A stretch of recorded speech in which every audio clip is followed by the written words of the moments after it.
Hello everyone, welcome to Crime Files Exposed. In today's video, we will look at some footage of disturbing confessions of several serial killers. Throughout history, the minds of serial killers have both fascinated and horrified us. Their crimes have left a lasting impact on society, and today we will uncover their unsettling confessions firsthand. These recordings offer a chilling glimpse into the minds of some of the most notorious individuals to ever walk on Earth. Number 1. Aileen Wuornos. Aileen Wuornos was an American serial killer who gained infamy in the late 1980s and early 1990s. Aileen became a sex worker and began a violent spree that claimed the lives of at least 7 men in Florida. She targeted her victims while working as a prostitute and claimed that she killed them in self-defense during attempted sexual assaults. Aileen was executed by lethal injection on October 9, 2002, and her life and crimes continue to be subjects of fascination and debate, making her one of the most infamous female serial killers in history. I cannot go in the execution chamber and die in the execution chamber as a liar.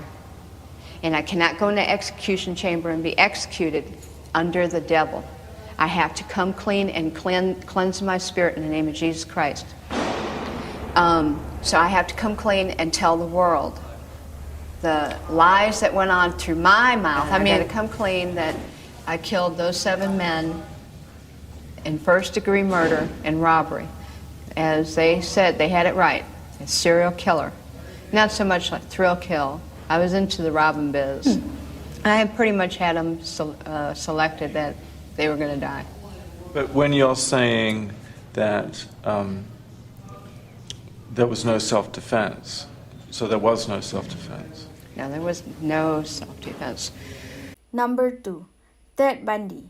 Ted Bundy was an American serial killer who operated in the 1970s. Bundy was responsible for the murder of numerous young women across several states. He often targeted young women who resembled his idealized type, typically luring them into his car or gaining their trust through various manipulative tactics. Bundy would often approach them under the guise of needing assistance or pretending to be injured.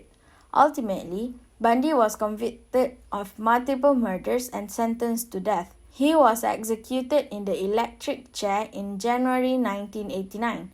Bundy's case has been extensively studied by criminologists and psychologists due to the horrifying nature of his crimes and his ability to deceive others with his charismatic demeanor. I was essentially a normal person. I had good friends. I led a normal life, except for this one small but very potent and very destructive segment of it that I kept very secret, very close to myself, and didn't let anybody know about it.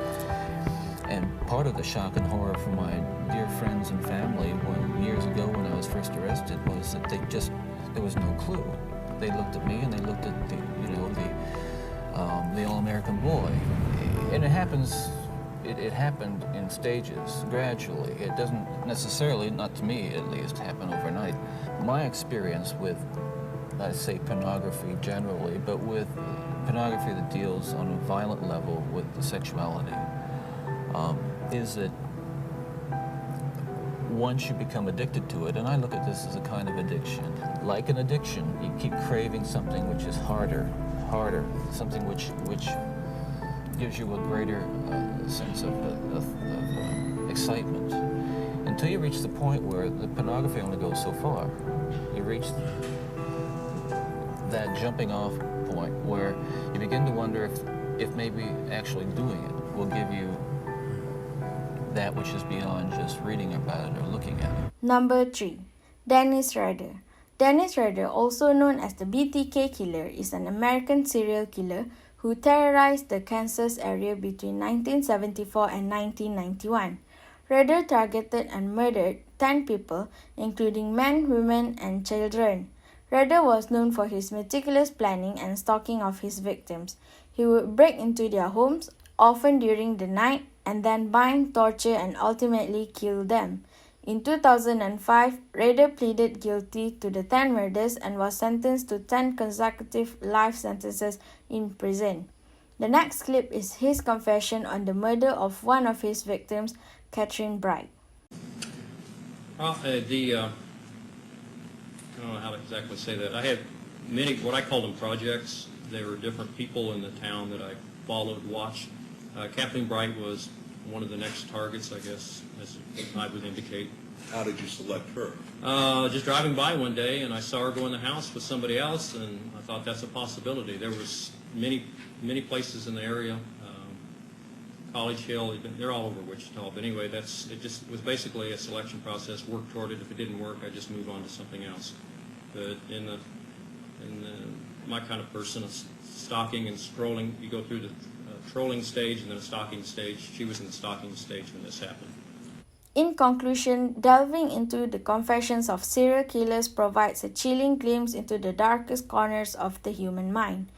The footage from these interviews exposes the cold and calculated nature of their crimes, leaving us both fascinated and disturbed.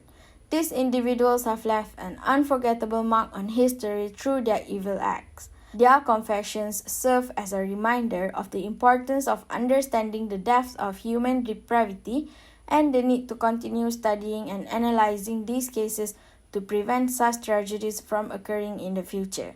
Until next time, stay safe everyone. Goodbye.